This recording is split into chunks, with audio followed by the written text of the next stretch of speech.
نحمده ونصلي ونسلم على رسوله الكريم أما بعد. So this is the preamble or the muqaddimah or the introductory bit from Imam Shirambulali. So we just have a quick read, and that's the only bit we would read, inshallah. The rest we just go through the translation, which I've got all on slides, inshallah. So Imam Shirambulali says, Bismillahir Rahmanir Rahim, Alhamdulillahi Rabbil Alameen, wassalatu wassalamu ala Sayyidina Muhammadin, Khatamin Nabiyyin, wa ala alihi at-tahirin, wa sahabatihi ajma'in. The all praise be to Allah subhanahu wa ta'ala, the Lord of the worlds, and the salutation and blessings be upon Muhammad sallallahu alaihi wasallam, our master, the seal of the prophets, and upon his family, the pious, purified family, and his companions, all of them. And then he said, Qala Abdul Faqir, this needy servant and slave of Allah subhanahu wa ta'ala says to Allah, so ila mawlahu ghani, to say to his Lord, the most rich and independent. Abul Ikhlas is his name, his agnomen, his kunya. Hasanul Wafa'iyu, Ashrumbulaliyu, Al-Hanafiyu. So this is all his titles, everything there. So he said Abul Ikhlas, Hasan al-Wafa'i, Ashrumbulali, based on the city that he was from in Egypt.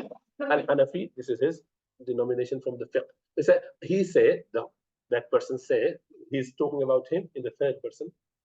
Innahu, indeed, iltamasa minni ba'd al-akhillah, some of my friends, some of the friends requested me, amalana Allahu wa iyyahu bi lutfihi al-khafi, may Allah subhanahu wa ta'ala deal with them and with us and with them, bi lutfihi al-khafi, in the most subtle way, in the beautiful, compassionate way. That what was the request? An a'mala, that I create, I make up, I make muqaddimatan, I write a muqaddimah, a preamble, a primer, fil ibadat, in the ibadat, about worship, acts of worship, tahara, salah, zakat, hajj, and fasting. Tuqarribu ala al-mubtadi ma tashattata min al-masaili fil mutawwalat. That what that muqaddimah would do, that primer would do, that would bring the mubtadi, the beginner, about on the masail, on the rulings which are spread in the prolonged and lengthy texts. We mentioned 6 main texts and many others, hundreds of different texts written by all the imams. So remember, I only mentioned few in each of those categories, but there are hundreds in each of these categories, dozens at least. And they've all written 1, 2, 3, 4, 5 books on their subject. So then you just compile it, and there's so many books. How would you know which one to take? Who is the ultimate authority in this matter and that matter? So these Ashab al-Tarjih, their job was amazing. They looked at all of that data and come up with the guideline, as happened with any sciences. So all those masails were there. So this Imam then was requested. So what he did, he wrote it down, made it a very simple, straightforward primer, and then he said, "Fasta'antu billahi ta'ala." So I sought help from Allah subhanahu wa ta'ala. Isti'ana. Iyyaka na'budu wa iyyaka nasta'in, that word. Wa ajabtu, and then I responded, "Taliban lithawab," hoping the reward from Allah subhanahu wa ta'ala, expecting the reward from Allah subhanahu wa ta'ala, seeking the reward from Allah subhanahu wa ta'ala. Wala azkur. Then he said, I would not mention illa ma jazama bi sihhati ahlu tarjih, except for what the ashab al-tarjih, those people who have given the preference of different various opinions of the imams, whatever they preferred, I would take those opinions where they were categorical about. Now, sometimes these ashab al-tarjih, they might not find a very clear word. They do not say decisively that this is the opinion. They say, you know what, according to the text, this is good and this is good as well.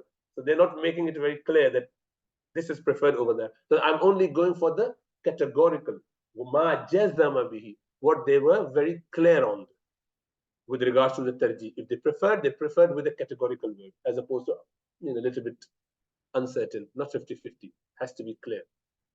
And then he said, min ghayri itrabi, without prolonging it. I'm not going to prolong the discussion and explaining too much of the details. وَسَمَّيْتُهُ, and I wrote this muqaddimah, this text, this is the primer, NUR al-IDAAH wa Najat al-Arwah. That's the full name of the book. NUR al-IDAAH, light of clarification, the explanation, and Najat al-Arwah, the success of the when you get succeeded. So the ruh is the soul. The soul, the believer's soul, is always agitated if there's no clear answer to certain things. Oh. So this book would, inshallah, be it would deliver you from the trouble. You would be able to get tranquility. You'll be successful. The souls would find it tranquil, easy. Wallaha, in Allah, as'alu, I ask, an yanfa'a, that He benefits, bihi, with it, ibadah, His slaves. May Allah benefit the slaves, the servants, with this book. وَيُدِيمَ بِهِ الْإِفَادَةِ, and Allah subhanahu wa ta'ala prolong, extend, carries on the ifada, the benefit. The book would have the benefit for people. May Allah prolong it. It carries on, and it is carrying on for the last good 400 plus years, alhamdulillah. And this is the text has been read in almost every madrasa and every major, school in Hanafi, when you're reading Hanafi texts. So we'll make it easy, inshallah. Okay, so let's go to the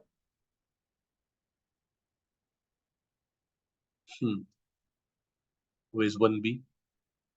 You know 1B there? If you could just, that was 1A.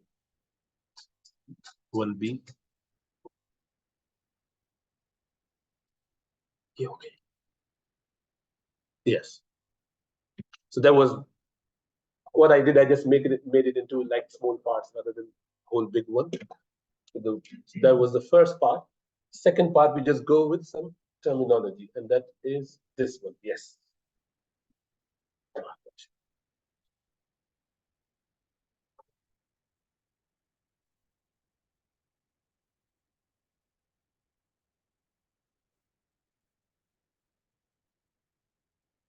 Let's share this.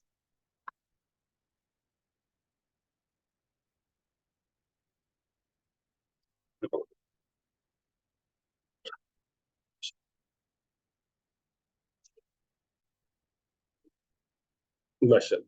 Jazakallah khairah. And apologies for the delay. So let's go for the terminology. The terminologies. Fard and wajib. Now, this is what scholars have done. Come up with the clarity as to the rulings. What is the ruling about this particular action? Do you have to do it?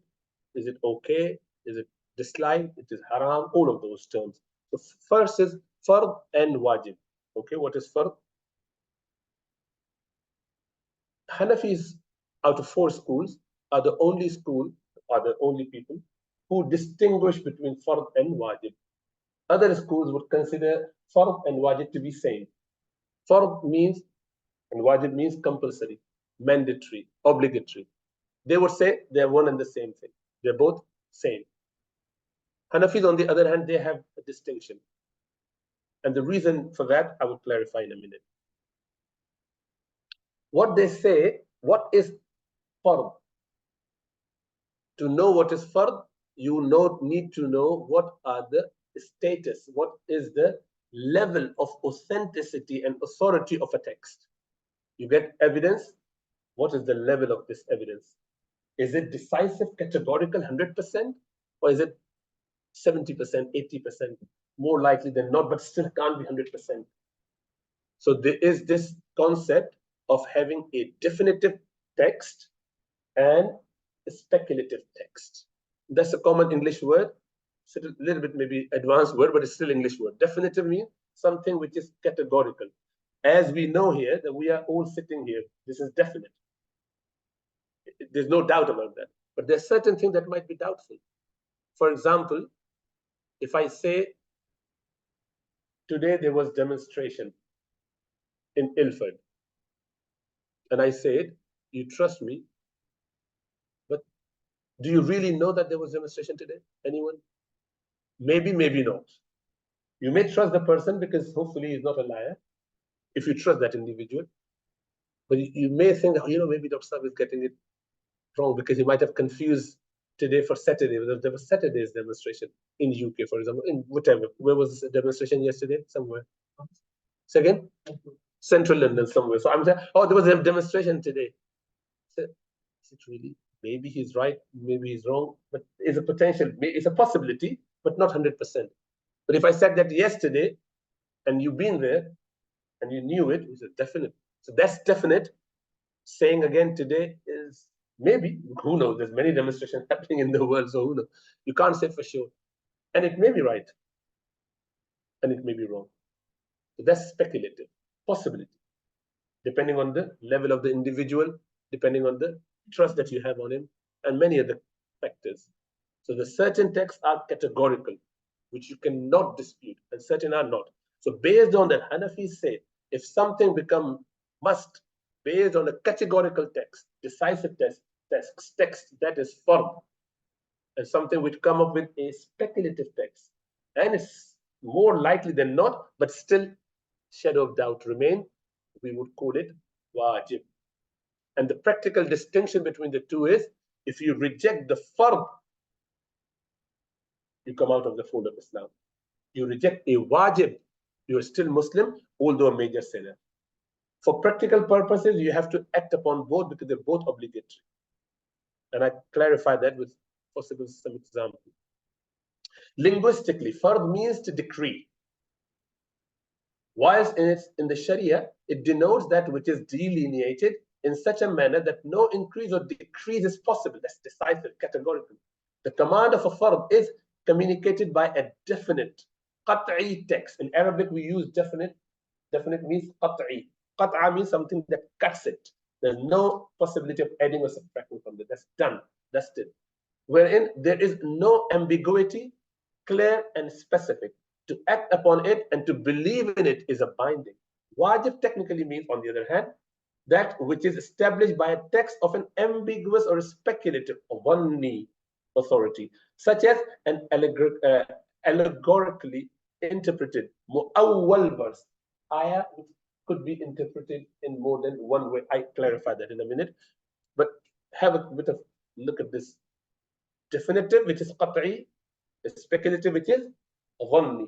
Say it a couple of times, just it becomes easy and fluid on your tongue. Qat'i and ghanni. Qat'i, ghanni. Something which is qat'i, categorical. Ghanni, ghann. Possible, but it's likely not clear. Okay, speculative. Okay. So what is definitive?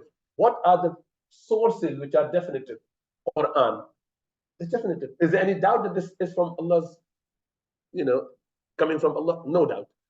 Sunnah or ahadith mutawatira mashhura, which is massively transmitted, something which is massively transmitted from Rasulullah sallallahu alaihi wasallam, that is decisive. And then consensus, when every scholar agree on something, that becomes a binding. Not all of them can't go wrong. You have not seen September 11th event, the incident that took place, or 7/7 in London. You've not seen that. None of you were there, I presume. But do you believe in that? Is there any doubt about that happened? How happened? Leave that. Do you doubt that that happened? No one doubts. COVID. Do you doubt that COVID happened? There was a pandemic there a few years ago. No one doubts that. Even if you've not been there, it doesn't matter. But so many people said it, it can't be wrong. Not everyone could be concocting a lie. Not everyone is part of this big, conspiracy theory. Can't be. Not everyone got it wrong. Or everyone forgotten. Impossible. Humanly impossible. Logically impossible. It is illogical to think that everyone got it wrong. And we're not talking about 2 or 3 people, thousands of people, hundreds of people. So when you have that, that becomes a binding. So hadith mutawatira, and there are, so what is hadith mutawatir? A hadith or the saying of Rasulullah sallallahu alaihi wasallam transmitted from generation to generation in so many numbers that it is unfathomable, it is inconceivable, it is illogical to even think that they all got it wrong, or they all concocted a lie. They all worked together, and then let's just sit together at a different times, different places. They're all living together. There's no way that they can communicate to each other. There's more possibility of doing that today. Why? Because ease of communication. Now the Sahaba, they're all adil, as per the hadith of Rasulullah sallallahu alaihi wasallam. They would not concoct, they would not come up with any, but they are human beings. They may make a mistake. They may err. They may not get it right. It's a possibility, and they did. And I gave you the example the other day. Sayyidina Abu Hurairah radiallahu ta'ala and Ammar ibn Yasir. Ammar ibn Yasir, he thought when he had a wet dream when he was traveling with some companions, Sayyidina Umar was with him, and they both were in this dilemma what to do. When you have a wet dream, you need to take ghusl. For wudu, they knew that we can do tayammum. What about the ghusl? They said, in place of tayammum, I don't know, and he didn't know. So what he did, he rolled on the dust. He threw himself on the ground and rolled. Whole body dusty. He said, this is what he did. And he came back to Rasulullah. You didn't need. You could have done the same tayammum as you would do normally for wudu, because there are no instruction from Rasulullah yet. So what do you expect? He did his ijtihad. As a Sahabi, as the greatest of the Sahaba, got it wrong, can get it wrong. Not a problem. Not a problem. It's no disrespect to him. People can get wrong. Another Sahabi, one Sahabi, Abu Hurairah, Rasulullah sallallahu alaihi wasallam said, the ghurra, your face and your limbs will shine on the day of judgment because you do wudu there. And let those who want to extend their ghurra, extend your whiteness of the body. Abu Hurairah would wash his hand up to shoulder here.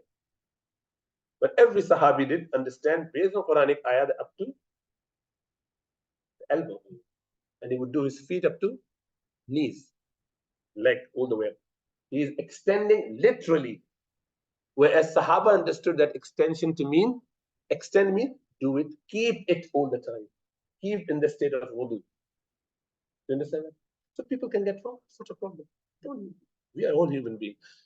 So anyway, a solitary narration is a narration which is narrated by 1, 2, or 3 Sahaba, few Sahaba, but not to the level where it is inconceivable that they could have heard. 10, 15, 20, 30, 40, 50, that's a lot. Not everyone could get it wrong. 1, 2 people, yes, maybe 3 people, but not more than that. You understand? So a mutawatir hadith is a binding. Quran is a binding with its authenticity. Likewise, ijma', the consensus, is a binding. Speculative is akhbar ahad and ijtihad. They should be acted upon for all practical purposes. Solitary narration in Bukhari and Muslim, they're sahih. But this remains maybe 95%, maybe 99%, but not 100%, can't be 100%. A solitary narration would never be 100%. You understand that? Why that is? Because there is human error possibility. Okay? Even if it is the most authentic hadith.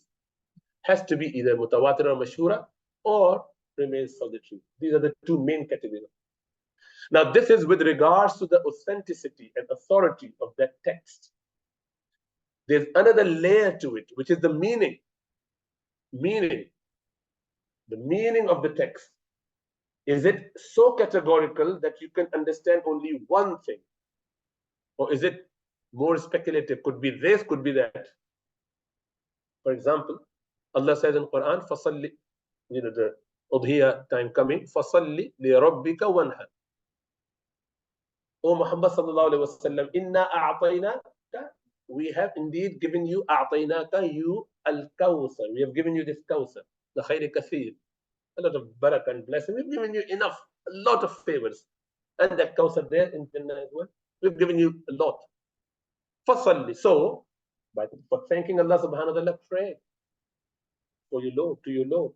Wanhar, and do slaughtering of animals. So what does that mean?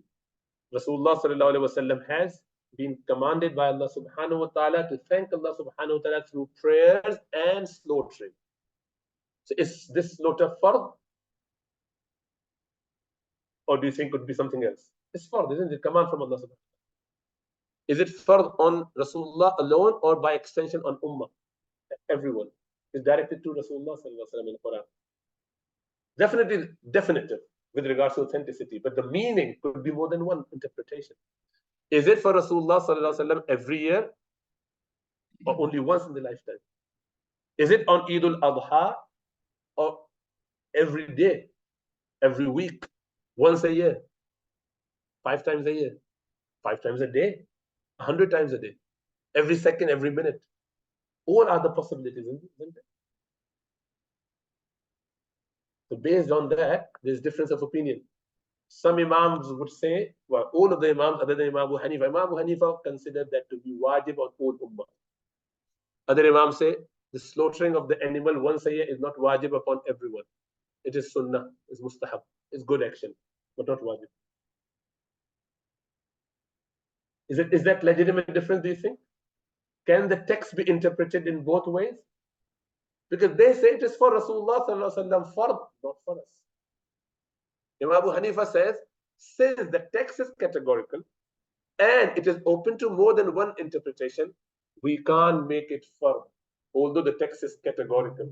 But the meaning could be understood in two ways. He said, we can't make it fard because if we did it, then we are censuring, we are calling Imam Shafi'i, Imam Ahmad, Imam Malik, and others, na'udhu billah, rejecting fard. And what does it do to you? If you reject a fard, you are kafir, you're outside of the fold of Islam. You understand that? So that is why Imam Abu Hanifa and the Hanafi school has this beautiful extra layer of wajib. For practical purposes, you have to do it. Because if you reject it, so as a Hanafi, you have to do the slaughter if you have means to do so. But you would not be,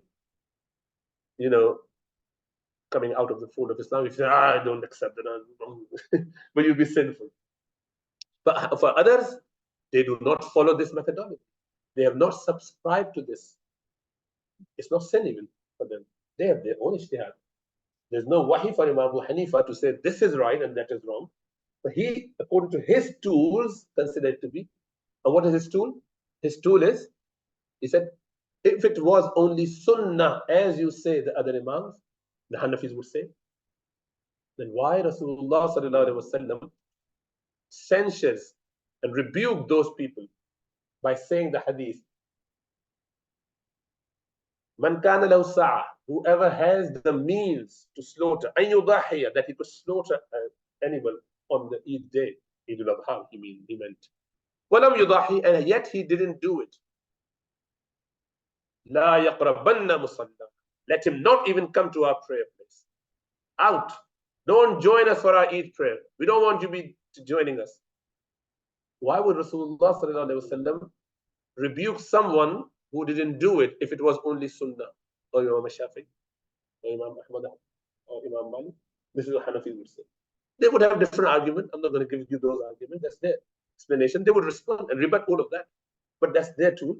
Our tool is like this, which is Hanafi tool, where they say something which is sunnah remains sunnah, except that if Rasulullah sallallahu alaihi wasallam or Quran has something to say upon not doing that action as a rebuke, telling off, there's warning, then we say it is not only sunnah, because Rasulullah sallallahu alaihi wasallam wouldn't say things like that for something which is sunnah, because sunnah is optional by its nature. Wajib is not. So for Rasulullah sallallahu alaihi wasallam to go out of his way, and on top of that, another narration, Rasulullah sallallahu alaihi wasallam, companion came, Ya Rasulullah, I did my animal slaughtered before coming for Eid prayer. I did it before dawn, before the Eid prayer, before dawn, earlier, because I thought I've got time. I've just woken up. I was ready. There was no queue for the toilet. I just took a shower and I'm ready. What do? Let me just slaughter. There's another hour. I slaughtered the animal. Do it again. It's done. It was only sunnah. Don't make him go out of his way to do another one. He made him do another slaughter afterwards. That's the same argument for prayer in the mosque for men. The Prophet said you do something to the house. Is it the same argument? Or? No, so what Hanafis would, yeah, there is something similar, but Imam Abu Hanifa would, it is not wajib though. So your question should be, Rasulullah sallallahu alaihi wasallam said, if you do not, I feel like going out, letting someone else lead the prayer in my place, and I take some wood with fire and go and burn their houses. Those men who do not come to the masjid for prayer, but he has one more line to that. That, what is the line? If they had, mashallah, barakallah, Allah increase in your knowledge. He said, if they heard the adhan and yet they didn't come. So the Hanafi says, if you live that close to the masjid where you could hear the adhan, meaning not the, oh, we don't hear adhan because it's all seal tight masjid, you know what you call double glazed, triple glazed, so can't hear anything, and we have got our houses glazed, and I'm deaf. And I've got my headphone on, listen to my whatever thing. No. That's not. If, imagine, Muazzin Sahib was standing up the top and calling out adhan, and you could hear that, then that's you. You live that close. You must be coming to the masjid. Since that was exception, this is why Hanafis don't make it a wajib, but sunnah mu'akkada. But jama'ah per se is wajib in Hanafi school. Even if you pray wherever you pray, but you have to do jama'ah unless there's excuse for that. Yeah, isn't there also a distinction that if the warning and the rebuke is a verbally rebuke, it's a sunnah mu'akkada, but if the rebuke is for hereafter, then it becomes MashaAllah. That's another point, another layer to it. If it is more of a warning about the sin, about the life hereafter, then that's more likely to be wajib than it is sunnah. But warning tends to be more general. So it's safer, and that is why you would find the difference of opinion. Some would say, keep it as sunnah mu'akkada, it's only on the worldly matter. The problem is the barakah is taken away. So, you would not get as much barakah. So I say, okay, fine. In the world, no sin on the life, after this life, yeah. So anyway, don't want to go into too much detail, but this is where the text would be read and understood, and people would have clarity on. So, wajib is different to fard based on the fact that this is not decisively proven. Hence, Hanafis would take a safer, cautious opinion and not calling that thing to be fard unless this is decisive on both accounts. The text, likewise the meaning is. So that is why a solitary narration of Rasulullah sallallahu alaihi wasallam about the gold and silk, as I mentioned before, and he took it and he said, this is haram for the men of my ummah, okay for my women folks of the ummah. So Hanafi said this is haram or wajib, makruh tahrimi. The counterpart of haram is fard and haram at the same level, decisive. Makruh tahrimi and wajib at the same level, speculative, but rebuke and warning. So is it makruh tahrimi in Hanafi school or haram? Makruh tahrimi. Why? Solitary narration. One or two narrations. Not in Quran. It does not mean for practical purposes that you can wear gold and you can have silk. No. Because for practical purposes, same. You miss out, you'll be sinful. You'll be sinful. Major sin. Leaving wajib is a major sin. Carrying out makruh tahrimi is a major sin, not minor sin. So practically it's same. But the difference is, if you reject, I don't believe it, then you would not be coming out of the fold of Islam, yet you'll be a transgressor, fasiq, bad person, sinful or whatnot. Not trustworthy. All of that. Shouldn't be marrying a pious person, go for hadith, bad people. Means that you do not qualify in the world. Not modern time, traditionally. Sunnah mu'akkada, on the other hand, Rasulullah sallallahu alaihi wasallam did that action very regularly. He would leave it unless, in certain situations, but not necessarily all the time. He would be emphatic about that. He would just recommend that, and he would do it. You have 2 rakat of Fajr, for example. For Zohar, likewise, 4 before, 2 after, and Asr, none of the Asrs are Sunnah mu'akkada, 2 after Maghrib, 2 after Isha. So those are Sunnah mu'akkada, highly emphasized. And you do not you shouldn't skip those. If you did, are you sinful? Technically, you are not sinful because this is sunnah. Even if it's emphasized, it's still not a sunnah. But there's a big problem with that. Abandoning that as a regular habit would deprive you, according to almost all imam, of the intercession from Rasulullah sallallahu alaihi wasallam. You cannot come close to Rasulullah sallallahu alaihi wasallam should you leave those sunnah mu'akkada regularly without excuse. That is why even when you're doing your qadha prayer and you haven't got time for that, they say, don't leave your sunnah mu'akkada. Do at least a sunnah mu'akkada every so often. At least stay in the habit of doing it. Otherwise, you will be in trouble. Ghair mu'akkada is easy. You can leave them, but obviously, the more the merrier, the better. They try to do a lot more of Sunnah Muakkada, come close to Rasulullah sallallahu alaihi wasallam, and they like Mustahab.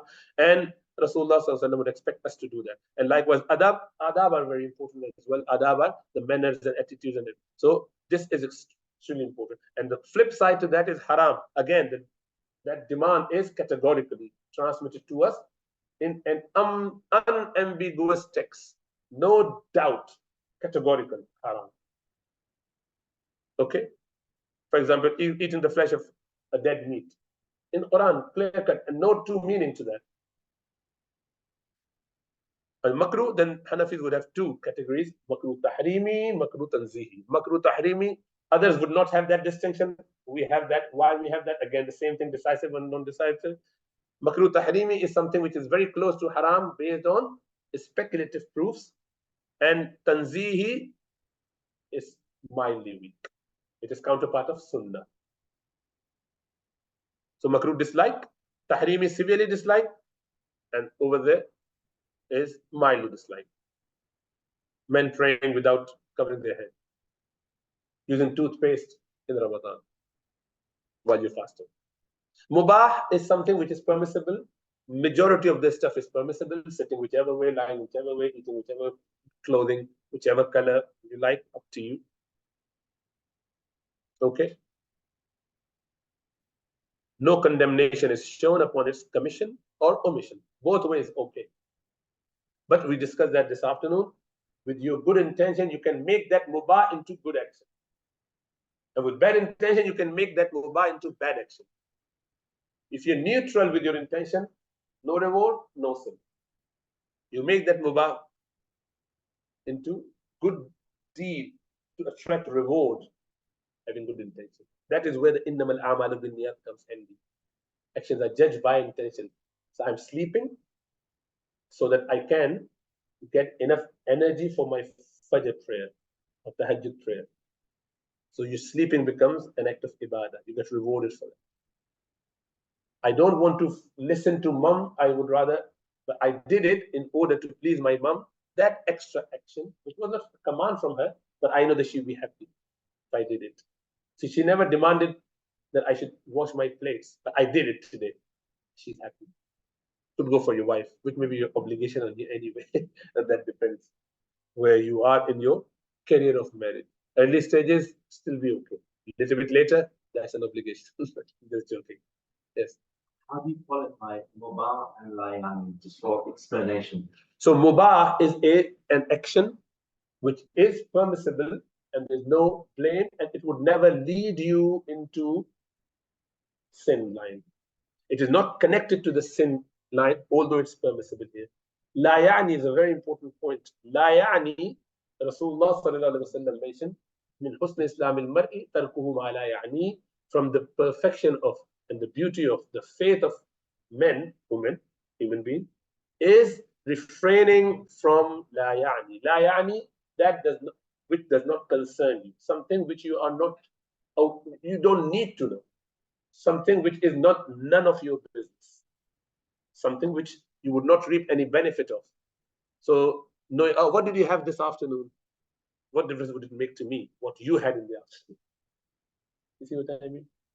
Unless as a teacher, I want to make sure that he hasn't done, he used to go to this shop and would have like properly Dabiha meat. I want to start. Where did you go to? That's a different thing.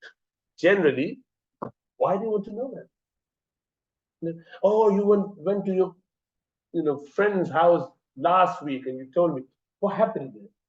What difference would it make? Why am I interested in that? See, just chit chat, killing time. There were two people sitting in the train, and one asked the other, "By the way, what's your name?" He mentioned his name. The other one said, and the other one said, "Oh, okay. And where do you live?" "I live in the city." "Oh, I live in the same city." "Oh, okay. Which street?" "That is it." "Oh, I live in the same street." "And which door number?" 29. "Oh, I live in the same door number, 29. And okay. "Oh my goodness. Oh my goodness. You both live in the same house for that long period and you don't know each other." Shut up. We're just killing time. And we are brothers living together in the same house. So that's layani. Causing someone else to be in trouble. And he was like leaving everything, thinking and going, oh my goodness. Anyway, that was just a joke, right? So mubah, that would never ever lead you to sin. If it does, then become layan. A mubah, permissible act. Sleeping for 12 hours, like a sold out donkey, or whatever, not allowed. That is now layan. You didn't need it. Eating and keep eating. You didn't need it. You just keep eating for the sake of eating, killing time. Like nothing better to do. That's a layan. Why are you wasting your time? You're letting your nafs to be controlling you rather than you controlling your nafs.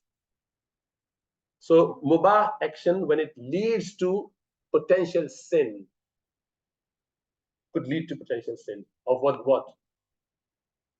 Watching a program where there's no music, no non-mahram, nothing haram. But I know I'm slowly getting interested in that. Keep moving and keep. It would take me very soon to miss my prayer. I know, oh, half an hour, okay. I'm completely engrossed in it. Halal. Nice talk by a brother. Very nice session. He's going to keep dragging on and on and on, and I'm getting, it's very interesting debate or whatever. Oh my goodness, I miss my jama'ah. So that laya, that becomes laya. The older it was mubah, it led you to making a mistake. You understand that? So it's subtle difference, but important difference. Very good question. Actually, no one asked this question before, so I will bless you for this good question. There's one more thing, communal obligation. It's called fard ala al-kifaya. Fard action, which is collective obligation. Everyone would be sinful if no one did it. If enough people did it, everyone is absolved. Give me an example of that. Salatul Janazah. If no one in the community does it, we won't be sinful. Like another one, i'tikaf, the masjid. If one person did it around the masjid, everyone is absolved. If no one did it, we won't be sinful. MashaAllah. And we leave it there. What's that? Quarter past? MashaAllah. Subhanallah. I'm keeping to time this time. This is very unusual. Any question? We've got 5 minutes for question, yeah? Adhan time in 5 minutes. Am I being too detailed on certain thing, or is it okay? Sometime in the beginning, you need to thresh out those basic points, and inshallah that will be useful. Up in your game, giving you benefit of doubt that you are clever people. Sometimes it could be too taxing, but I hope it's not too taxing, inshallah. Yes, any question? Apologies for the initial hiccup where the sound was not turned on, the mic wasn't turned on. MashaAllah. Jazakallah khairan. Wassalamu alaikum wa rahmatullahi wa barakatuh. We share the recording as well, inshallah, and you can ask any question, practice, and try to revise some of that. And the text would start from next week. Assalamu alaikum wa rahmatullahi wa barakatuh.